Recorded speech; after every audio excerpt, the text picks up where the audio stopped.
We're at the 2011 Work Truck Show with Dave Hames of Freightliner. Dave, last year we were here talking about your commitment to the vocational truck market and how you had big plans to expand a product line into the vocational market. Since then you've introduced the 114 SD. Where is Freightliner going to go from here, and what are your plans for the vocational truck market? Well, as I said last year, Freightliner does have big plans for the vocational markets. You're seeing that. This is our first step, first serious step beyond the Coronado SD with the Freightliner, the new Freightliner 114 SD. This truck brings us a set forward axle configuration in that medium BBC range with big power, the DD13. We'll also have the ISL and ISC engines available in this. But this, again, as I said, was the first step. We will have, very soon or within the next month, be introducing a setback axle version of this truck. Same power options, but different axle configuration for maneuverability in work sites where maybe bridge delay isn't a factor, etc. You've also got coming right after that the 108 SD, which will be even shorter BBC vehicle with the Cummins ISC, ISB, and ISL power. So that'll round out a complete family of vocational products. Add to that the M2-106 platform that plays very well in medium duty with our SCR technology between Detroit Diesel and Cummins. I think we're well positioned to offer the best range of solutions to the vocational segments. That's a key thing too. I mean, the segments. One thing that we're really looking at, and you can see this right behind me here, got a nicely bodied up Manitex crane truck.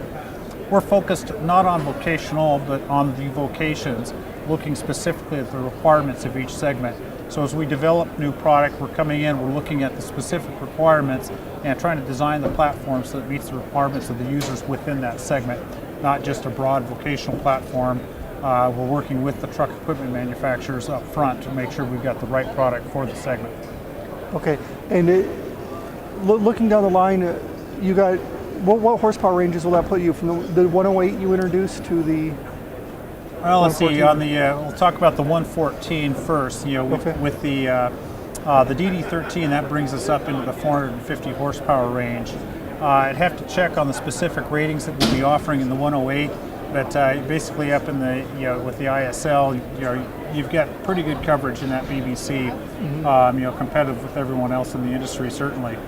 Again, it's not necessarily about horsepower when you get into these vocational applications, so we've got those lower engine offerings, both for weight, to be competitive in the weight side, and some of these applications as well. So it's we're very comfortable. We know we've got a very competitive range of offerings, and again, when you couple that with the fuel economy benefits that you get, which are becoming as fuel prices, go up, approaching $4 a gallon, probably going to be beyond $5 a gallon before the year's out. The vocational customers becoming more and more sensitized to that fuel economy that they're getting even out of that stationary truck. Obviously aerodynamics may not be a factor for these guys, but at $5 plus a gallon in diesel fuel prices, certainly fuel economy is becoming more and more of a factor and a component of the operating cost for the vocational end user. Do you feel that Detroit Diesel offers a benefit? As we've already seen fuel prices over $4 a gallon for diesel in California. Do you think that Detroit Diesel is going to offer benefits? We're absolutely seeing that again with our on-highway presence in that part of the market that's running 100,000+ miles a year. It's all about fuel economy, and these guys know. I mean, a couple of tenths of benefit in fuel economy that is a big number at the end of the year in their fuel bill. So we see with these guys that are running, the over-the-road applications, the types of benefit they're getting out of the DD13, the DD15, even the DD16, compared to competitive engines, SCR or other technologies. And the Detroit Diesel engine definitely has the advantage in those types of applications, and we see it in the medium duty, or excuse me, the vocational end of the business as well.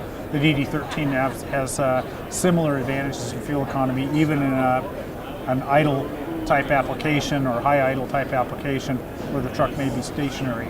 So it's for us, we think that's going to become a significant benefit for the vocational user as well, and we definitely see it as becoming an increasingly important factor across the board for truck users.